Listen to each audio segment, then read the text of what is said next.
New Mediterranean migrant distress calls. As EU meets new distress calls have been received from migrant boats in the Mediterranean, as EU ministers met in Luxembourg to discuss the crisis. Italy and Malta said they were working on rescues of at least 2 boats in distress with hundreds on board. The EU is under pressure after scaling back its rescue efforts last year. An extraordinary summit of EU leaders has now been announced for Thursday. Hundreds of migrants were feared drowned in a capsize on Sunday.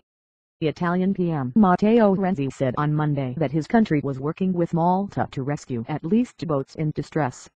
He said one of the vessels was a dinghy off the Libyan coast with about 150 people on board. The other was a larger boat carrying 300 people.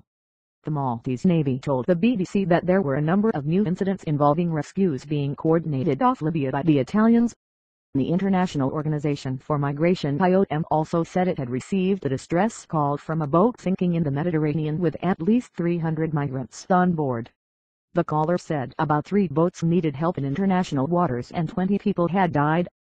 But IOM spokesman Joel Millman told the BBC the organization was still trying to verify the details and it was unclear whether the call was related to the Maltese and Italian rescues.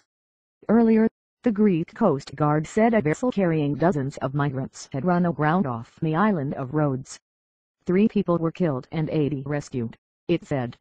Line analysis. Chris Morris, BBC Europe correspondent. Luxembourg. Some EU ministers argue that patrols have to be expanded again, that funding should be increased. Others suggest that camps could be set up in North Africa to allow migrants to apply for asylum before they have to cross the Mediterranean. If there were easy answers they would have been found already, but if the goal is to save lives, there are